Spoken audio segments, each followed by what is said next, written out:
Hi, my name's Francis. I'm a first-year medical student at the University of Sydney in Australia.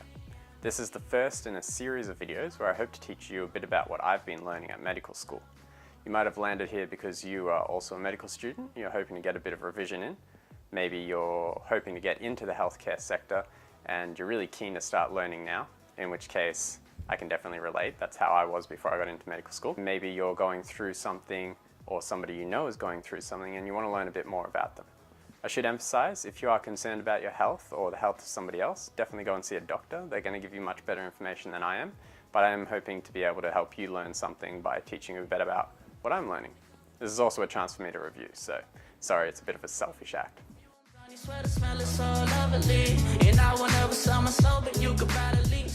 First episode is going to be on osteoporosis, which is a disease of decreased bone density. Unfortunately, you can't just look at somebody and say, your bones don't look quite dense enough. I think you have osteoporosis. It doesn't work like that. So we need a less subjective way of checking somebody's bone density, and then we need to compare that to a general population. The way we do that is through something called a DEXA scan. This stands for dual energy X-ray absorptiometry. Almost sounds like a made-up word, so just say DEXA. Basically what this is an X-ray that's connected to a computer that's calibrated to determine what the density of the bone is based on the opaqueness of the X-ray. So if the X-ray shows up and it's extremely white in a certain area, and there's a unit to describe that whiteness, it's not just white. If it's got a certain whiteness to it though, the computer can tell how dense the tissue is in that area, and so it's able to tell what the bone density is.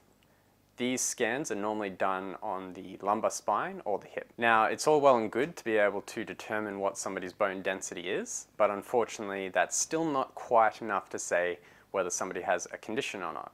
What you then need to do is compare those people to healthy people. So the way this is done with postmenopausal women is to compare them to a young, healthy population and then see where the postmenopausal woman lies on the scale of averages. So the young, healthy population will have a range of bone densities, but most of them will be centered around one point, and this will be the average. What then happens is that you compare the patient to this graph, and you look at how many standard deviations above or below that average they are.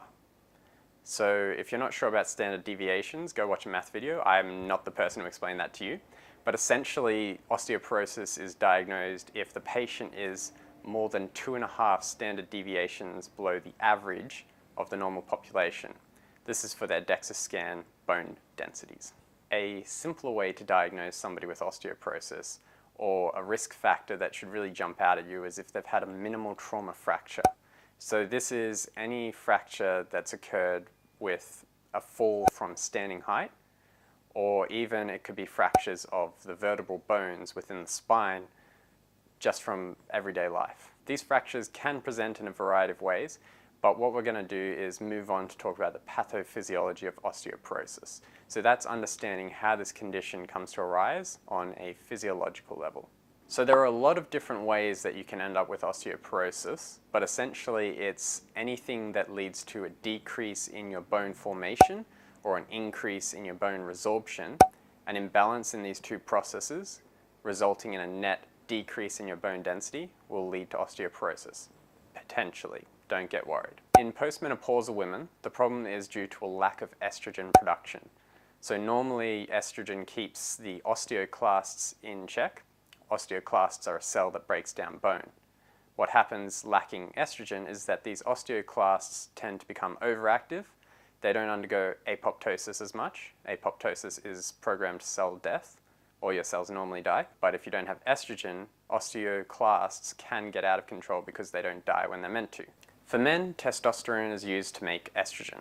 And so people with hypogonadism, which means they don't produce enough testosterone, will also end up potentially getting osteoporosis through the same pathway as women lacking estrogen do. Another factor involved in bone density is having mechanical stress on the bones. So this means weight-bearing exercise, for instance. That weight-bearing exercise through mechanical stress increases the signal for bones to grow and become denser. This is why people that are bedridden and astronauts lose bone density. Another really important factor, and one that's probably obvious to a lot of people, is calcium.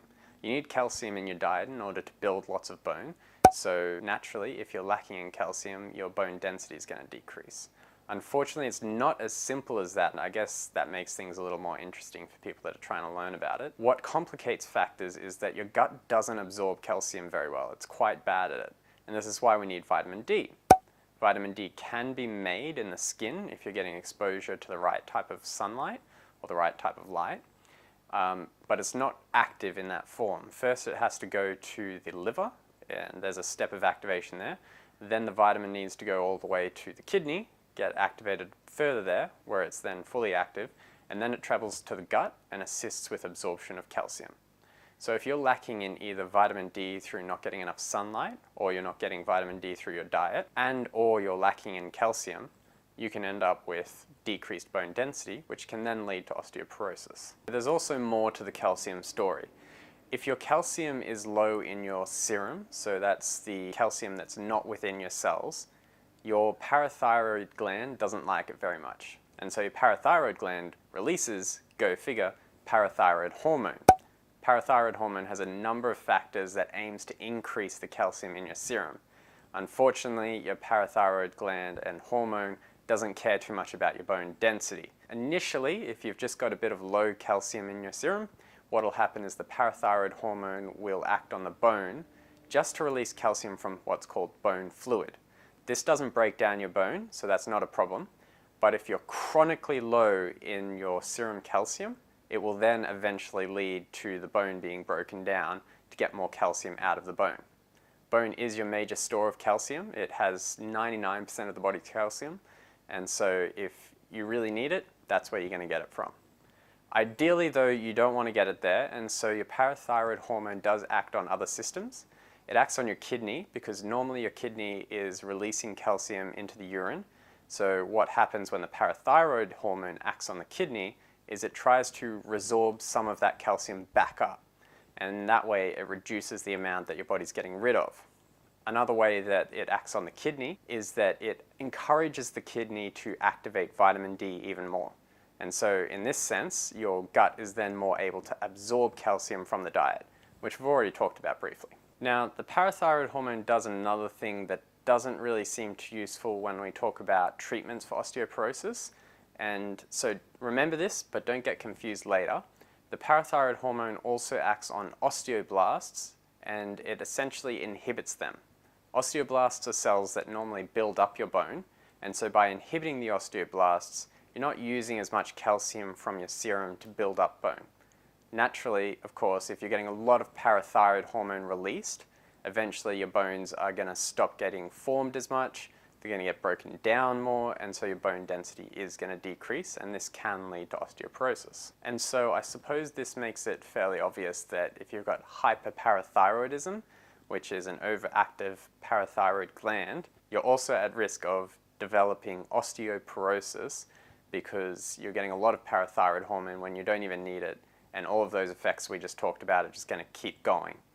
As we've said already, that's going to break down your bone. Not good.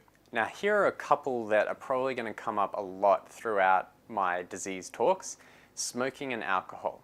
So smoking increases your risk of osteoporosis just in and of itself, but it also increases the risk of early menopause. Early menopause is defined as menopause that occurs before the age of 45. Now we've already mentioned that when a woman goes through menopause, she's no longer producing estrogen, which is really important for keeping the osteoclasts in check. And naturally, if you're not keeping the osteoclasts in check, you're probably going to have a problem with breaking down too much of that bone. And then of course there's alcohol, which is, look, I don't want to discourage people from drinking it, but I've never really heard of too many health benefits for it. There's the stuff people are always saying about red wine, have a glass a day, but in the case of osteoporosis, excess alcohol consumption can increase the risk, and so that's another aspect to keep in mind. Another important aspect to the osteoporosis pathophysiology is the use of corticosteroids. These are a drug that are sometimes used to suppress the immune system, which can cause problems when it gets a bit overactive. Our body even has a natural steroid, which is cortisol, that has the same effect. Now, in the case of corticosteroids, they unfortunately have some side effects which involve inhibition of osteoblast function, apoptosis of osteoblasts, your gut calcium absorption. It reduces that, increases the renal calcium leak. There's one more factor that you might have heard of, which is essentially that corticosteroids can cause hypogonadism, and we've already discussed hypogonadism leads to low testosterone, leads to low estrogen, can lead to osteoporosis. So I hinted at this before. Your body actually releases some steroids naturally. And in the case of a medical condition called Cushing's syndrome, your body releases too much steroid continuously, and so that can have the same effects that corticosteroids have on your body. As we've already discussed, that can lead to osteoporosis. Now on to clinical signs of osteoporosis. We talked a bit about this at the start of this video, which is fractures. So if somebody has a minimal trauma fracture, that's a pretty big sign that you want to get a DEXA scan and check out what their bone density is. In the case of osteoporosis, these fractures tend to be in the spine, the vertebra, and these can present with kyphosis, which is hunching over of the back. Also, if you get an x-ray, you will see these crush fractures, they're called, which are the vertebra getting reduced in size. And because of that, vertebral column fractures can hence result in loss of height of about 2 to 3 inches. That's a pretty good sign. So the most common type of fracture is going to be a Colles fracture. That's basically the radius, one of the forearm bones, gets a snap near the hand, so the distal part of the bone. This snap can move up and then back. So let's see if I can make this editing tool work. Basically what will happen is normally say this is your hand up here and this is your forearm bones. You get a snap near the wrist and then the bone shifts up and back a bit. That's essentially what a Colles fracture is, and it's the most common type of fracture in osteoporosis. The more serious fracture, and the third one to keep in mind, is a hip fracture. Just to reiterate, the most important clinical feature that should jump out at you will be a minimal trauma fracture, and like I've already said, that's a fracture that occurs from standing high. Now on to investigations. So we've already mentioned that a DEXA scan is really important as an investigation to check bone density, but when would you want to do one? You already know one time when there's been a minimal trauma fracture, but there are actually 4 other indications as well. One of those can be if there's a family history of hip fractures. You probably want to keep an eye on your patient's bone density. Another reason would be if they've been using corticosteroids for a long time. We already know the impact that that can have on bone density, so best to give that a bit of a checkup every now and again. The third reason, aside from minimal trauma fractures, would be if they've got a BMI below 18. That can be an indication as well. Finally, we already mentioned that if somebody goes through menopause early, it's a very high risk factor for osteoporosis. So if your patient is under 45 and has gone through menopause, then it's probably a good idea to get a DEXA scan done. Other investigations that you may want to do include renal, which is kidney, liver, and thyroid function tests. On top of that, you might want to check your patient's vitamin D levels and their PTH levels. PTH just means parathyroid hormone. On to management now. This is how you're going to make sure that your patient doesn't suffer more than they need to. Probably the most important part, in my opinion. Now, to treat osteoporosis, you don't just rely on drugs. In fact, I suppose in the medical field, when there is a non-pharmacological method for treating something, we try to use it. So some treatments to keep in mind, aside from pharmacological drugs, involve increasing your patient's vitamin D or calcium intake, whether that's through the diet or through a supplement, maybe even just getting some extra sun exposure. Weight-bearing exercise is another method that you can use to increase your patient's bone density and reduce the risk of osteoporosis. I've mentioned that alcohol and smoking can increase your risk of osteoporosis, so of course, ceasing smoking and ensuring that your alcohol consumption is not excessive are very important factors. The final non-pharmacological treatment for osteoporosis isn't actually for the osteoporosis itself, it's for the fractures. So osteoporosis is a disease of aging. It's more common in older people, and as you get older, your risk of falling also increases. As I've already mentioned, minimal trauma fractures are a problem with osteoporosis, and so if you've already got that increased risk of getting a fracture, If your risk of falling increases, naturally you're going to be getting a lot of fractures. And so the treatment is not so much for osteoporosis as to try and prevent those falls. Basically, it just involves referring your patient onto a multidisciplinary fall prevention team. So that's a team of people that are from various professions trying to assist an individual to decrease the risk of falling. You could give your patient hip protectors, and these are essentially a pair of really tight underwear that have padding on the hips. They do work in the sense that if somebody falls while wearing them, their risk of a hip fracture is decreased, but adherence is pretty poor. People don't like wearing them all the time. The time that they're most important is at night when they're getting up to go to the bathroom, and they probably don't feel like they need to put them on just for that short walk, but that's when they're most likely to fall over. And so unfortunately, it's not a very good method for trying to prevent fall fractures. At the end of the day though, as doctors and people in the medical field, eventually it becomes important to use a pharmacological treatment. In the case of osteoporosis, the time you know that you need to start using pharmacological treatment is when we get that DEXA scan result saying that somebody's 2.5 standard deviations below the normal for their bone density. This is technically the definition of osteoporosis, so with everyone that has defined osteoporosis you would use this. But some of the treatments involve a more severe amount of bone density loss. The first treatment that I'm going to talk about that's pharmacological is called a bisphosphonate. This is a drug that binds to something that's called a hypoxyapatite crystal. Your hypoxyapatite crystals are essentially sitting on your bone. They make up your bone. They consist of calcium and phosphorus. When your osteoclasts come to break down bone, they will pick up the hydroxyapatite crystals, and if you've been taking bisphosphonates, they will also pick up the bisphosphonates. And so these bisphosphonates get released in the osteoclast, and they essentially inhibit the osteoclast function. Bisphosphonates can be taken in two ways. They can be taken orally. Unfortunately, a bit like calcium, they're not absorbed well in the gut, and so it's really important if you have a patient taking these drugs orally, they need to be taking them on an empty stomach. Alternatively, patients can take it through IV. However, the first dose will give flu-like symptoms. After that though, it shouldn't be a problem. Bisphosphonates are long-acting, which means you don't have to give a dose as often as some other drugs. However, the dose effect should be checked after about 5 years. Two examples of bisphosphonates include alendronate and risodronate. The next treatment, which is one that I find kind of interesting, is called denosumab. Denosumab is a monoclonal antibody. If you're not sure what an antibody is, let me know. Maybe I can explain that in another video. But in the case of denosumab, it seeks out and binds something called rank ligand. Now normally rank ligand is released from osteoblasts, and it goes over to osteoclasts and binds to rank, which is a receptor on the osteoclast cell. When rank ligand binds to its receptor on osteoclasts, it acts to increase their survival and the generation of more osteoclasts.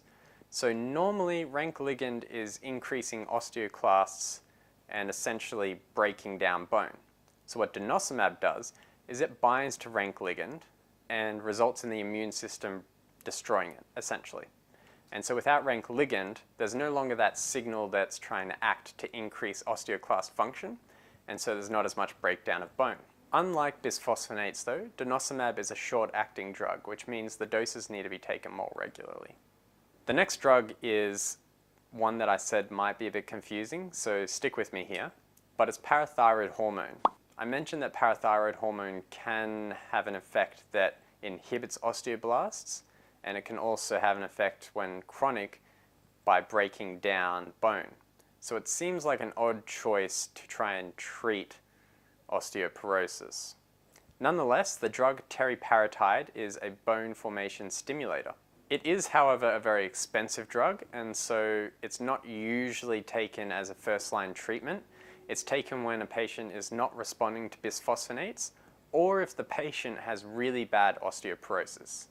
How would we know if somebody has bad osteoporosis? Well, that would be in the case of somebody that has that DEXA scan, and the result of the DEXA scan is that they are 3.5 standard deviations below the norm, or more. That's severe osteoporosis, and so in that case, you might use teriparatide as a first-line treatment. However, you don't take it for long. You only give it for a maximum of 2 years, and then you want to switch to an anti-resorbative drug. Now, there are other treatments for osteoporosis. Surgery is one naturally, because if you're getting certain fractures, you might want to reduce the fracture through surgery, which reduce just means to repair essentially. In the case of hip fractures, however, there's a risk that if the fracture is on the femoral neck, the femur is the bone of the thigh, this type of fracture can result in the head of the femur undergoing necrosis and dying because blood can no longer get to it. So to avoid that risk, sometimes surgeons will just do a whole hip replacement. Another treatment, which I won't discuss, is hormone replacement therapy. To finish up, if you have a patient with recurrent fractures, you may want to do DEXA scans to check that their bone density is increasing in response to the treatment you're giving them. If it's not increasing, you probably want to check their compliance first, and that means check to make sure they're taking or using their treatment. If they're taking, for instance, bisphosphonates, are they taking them correctly? Are they taking them orally? And if so, are they taking them on an empty stomach, as we've discussed earlier? If everything's being done correctly, then the other option is to look into trying a different type of treatment. So that's all I'm going to discuss in this first video on osteoporosis. If there's something else you want to hear about, for instance, bone metabolism, which can be very useful for understanding all of the concepts I've discussed already, let me know. If there's something else you want to hear about, let me know. If you think I was great or terrible, let me know so I can improve. And that's it for today. Thanks for listening, and I look forward to telling you a bit more about what I learned next time. Bye.